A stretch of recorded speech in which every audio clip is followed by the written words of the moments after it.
Anselm's ontological argument is one of, if not the most controversial argument in favour of theism in the history of the philosophy of religion.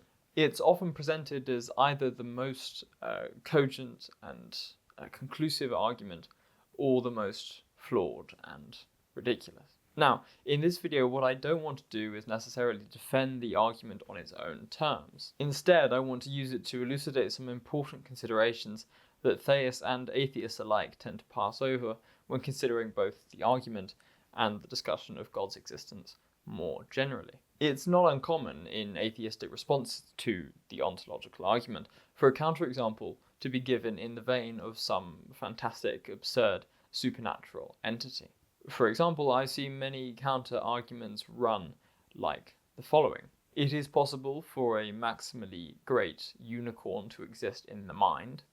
If a maximally great being exists in the mind, then it exists in reality. Therefore, a maximally great unicorn must exist in reality. This reductio ad absurdum seems to demonstrate the silliness of the argument in such a way that might persuade you to dismiss it. However, it should be noted that whenever this response is provided, it is distinctly unoriginal. In fact, it was a contemporary of Anselm, a monk named Gaunilo of Marmoutier, who originally provided this counter-argument to Anselm. His example is that of a lost island that is more excellent than all others on earth. Gaunilo observes that because he can conceive of a perfect island in his mind, then the premises of Anselm's ontological argument seem to suggest that it must exist in reality. But because we know that there is no such thing as a real perfect lost island, we must conclude that the original argument is unsound. Now, because they were contemporary to each other, Anselm was alive at the time of the response and so able to give a counter-response. I suggest you read it yourself. I'm not entirely convinced by it. I personally think that Anselm's language is a bit evasive and circuitous, and at times he seems very clearly to be begging the question. And that might be a sign that Gaunilo provided a valid counterexample and so refuted the argument. Anselm's argument wasn't received all that well in his day, after all. However, as I say, whether or not Anselm's original argument is defeated by this counterexample or not is not what interests me. Rather, what I want to point out is that this argument can receive, I think, at least two possible interpretations, differing interpretations which provide radically different conceptions of God. Central to the first interpretation is the understanding of God as merely a maximally great entity. That is, some being out there in existence that just has the characteristic of being maximally great, or that than which nothing greater can be thought. I think this is generally indefensible, and is a reading of the argument that is successfully countered by Gaunilo's Lost Island response. And of course all the contemporary atheists who talk about maximally great unicorns and the like. But I think there's also reason to allow for a second interpretation, one that takes Anselm's description of God as that than which nothing greater can be thought very seriously. In particular, it takes it to be in reference not to a specific singular entity, but to what we might broadly describe as the horizon of thought itself. Let's explain the first much more common interpretation. As I've said, this takes God to be just a being. And so the ontological argument is simply the assertion that there is something that happens to bear the characteristics of perfection. And because it is understandable in the mind, its perfection demands its existence in reality. We have good reason to assume that this is the correct interpretation. Again, I'm not saying I'm defending Anselm's argument in itself. Anselm, in his writing, refers to this as a being all the time. But in this case, the argument absolutely falls short, because God and the Lost Island are essentially taken to be convertible entities of the same ontological nature, and so the designation of maximally great, or that than which nothing greater can be thought, can be applied equally to both of them. So what then is the second alternative interpretation? As mentioned, I think the phrase that Anselm repeats is very important here. I want to suggest that the merit of the ontological argument lies not in its rather tenuous plays with the ideas of perfection and existence and being in the mind, being in reality, but rather in its offering of sophisticated reflection on the limit of thought itself. And this is where we need to be sure that we're very clear in what we argue. The strength of Ganilo's counter-argument is that it simply replaces God with another being that we know doesn't exist, and then applies the same premises to reach an absurd conclusion. So what defenders of the ontological argument need to do, and what they historically have tried to do, is find a way of distinguishing between God and any other being that might be provided as a counterexample, whether that's an island or a unicorn or something else, so as to preserve the integrity of the original argument whilst rejecting the counterexample as unsound. Crucially, this is where some familiarity with scholastic ideas can help us. Thomas Aquinas insisted that it's absolutely incorrect to suggest that we can speak about God and the beings of the world in univocal terms. That is, when we say that an island exists, and when we say that God exists, we are not using the word exists in the same way in both cases. Rather, for Thomas, we must understand their relationship in an analogical manner. That is, we're speaking about things that are linked analogically, but are importantly distinct. The existence of an island is like the existence of God, but in a very real and even more substantial sense, it is unlike the existence of God. This makes a world of difference. If we look closely, we see that Ganilo's counter-argument, and all the other counter-arguments presented by atheists in their contemporary critiques of the ontological argument, is predicated upon a univocal understanding of God's ontology.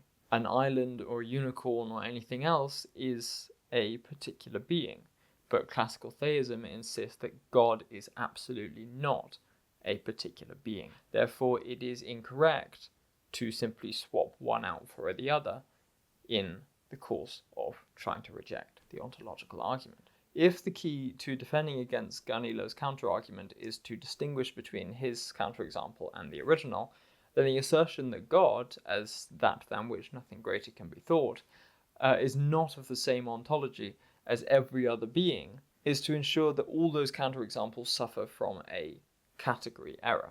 I think this is what Anselm's getting at in his rather convoluted and repetitive response, where he keeps saying, God is that than which nothing greater can be thought. I think he's simply trying to assert that this is what God is.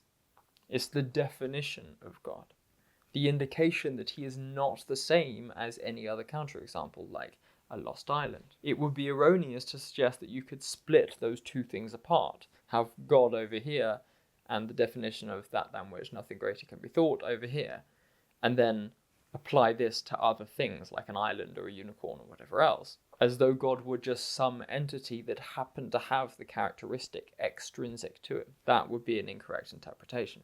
Crucially, it is in reference to that reality that is transcendent of the imminent world. And if any entity exists in that imminent world at all, it has something greater that can be thought than it, either another being or the horizon and ground of its being itself, which in classical theism is God.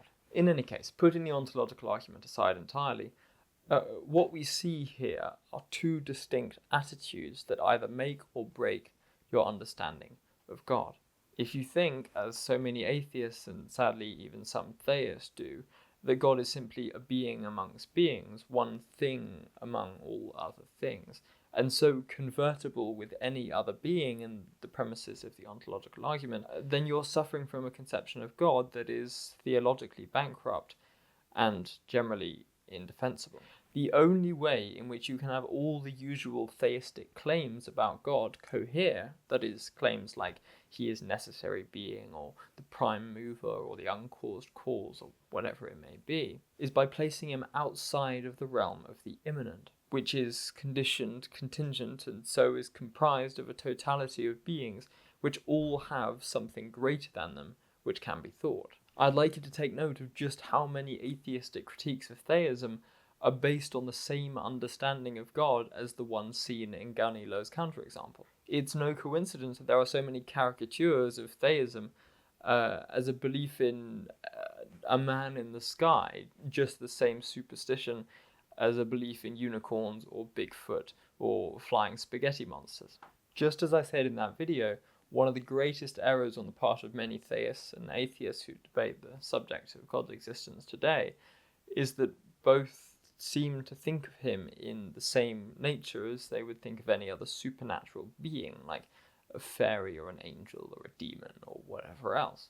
But in all of these cases, these supernatural entities, if they do exist only thanks to some yet broader horizon of being, something which is not among them or related to them as they relate to each other, but the inner essence of all those things, that without which they could not be at all.